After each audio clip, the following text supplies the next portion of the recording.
नारद, जिन्हें दिव्य ऋषि या ऋषि के रूप में जाना जाता है, हिंदू पौराणिक कथाओं में एक प्रमुख व्यक्ति हैं। नारद से जुड़ी एक प्रसिद्ध कहानी जो विभिन्न पुराणों, प्राचीन हिंदू ग्रंथों में दिखाई देती है, वह विष्णु के साथ उनकी मुठभेड़ और उसके बाद के परिवर्तन है। आइए सुनते हैं वो कहानी। एक बार नारद भगवान विष्णु के पास पहुंचे और प्रश्न पूछा, भगवान, आप अपने सभी भक्तों में सबसे महान किसे मानते हैं? विष्णु ने मुस्कुराते हुए उत्तर दिया, नारद, मेरे पास तुम्हारे लिए एक कार्य है। मैं चाहता हूं कि तुम पृथ्वी पर मेरा सबसे बड़ा भक्त ढूंढो। इस खोज से उत्साहित होकर नारद सबसे बड़े भक्त की तलाश में निकल पड़े। उन्होंने विभिन्न व्यक्तियों की गतिविधियों और भक्ति को देखते हुए देशों की यात्रा की। काफी यात्रा के बाद नारद भगवान विष्णु के पास लौटे और गर्व से कहा, मुझे सबसे बड़ा भक्त मिल गया है। चिंतित होकर भगवान विष्णु ने पूछा, बताओ नारद, यह महान भक्त कौन है? नारद ने आत्मविश्वास से उत्तर दिया, हे भगवान, सबसे बड़े भक्त राजा अम्बरीसा हैं।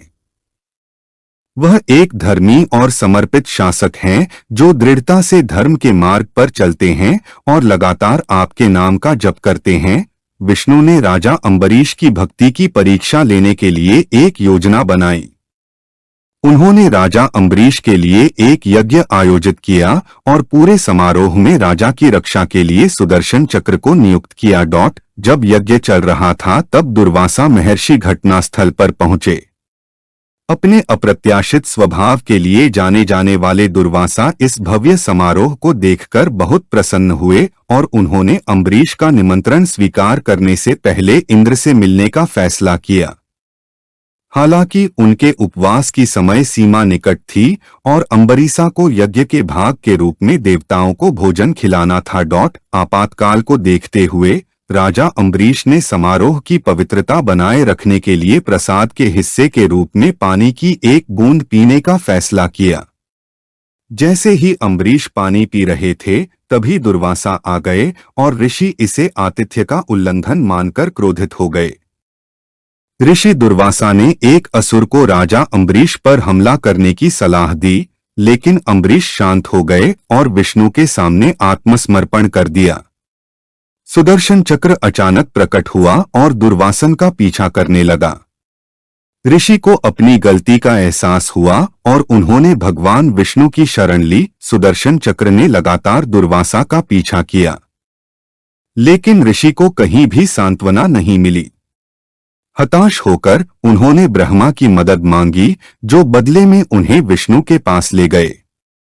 जब दुर्वासा भगवान विष्णु के पास पहुंचे तो भगवान ने समझाया कि अम्बरीश का अपमान करने का कोई इरादा नहीं था और दुर्वासा ने स्वयं आतिथ्य के शिष्टाचार का उल्लंघन किया था। अंत में दुर्वासा ने अम्बरीश से माफी मांगी, जिन्होंने विनम्रतापूर्वक उन्हें माफ कर दिया।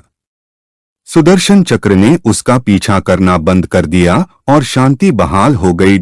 इस घटना को देखकर नारद ने राजा अम्बरीश की भक्ति की गहराई को समझा और भगवान विष्णु की योजना के पीछे के ज्ञान को समझा। वह इस बात से सहमत थे कि भक्ति केवल बाहरी अनुष्ठानों के बारे में नहीं है, बल्कि ईश्वर की इच्छा के प्रति समर्पण करने और चुनौतीपूर्ण परिस्थितियों में भी समता बनाए रखने के बारे में है। नारद की यह कहानी धर्मपरायणता, धार्मिकता और दैवीय कृपा के महत्व पर प्रकाश डालती है। यह मानव स्वभाव की जटिलताओं और भक्त के जीवन में प्रकट होने वाली दिव्य लीला को दर्शाता है। नारद एक दिव्य ऋषि के रूप में, एक दूत के रूप में चित्रित किए गए हैं, जो देवताओं और मनुष्यों के बीच दिव्य ज्ञान और ज्ञान साझा करते हैं।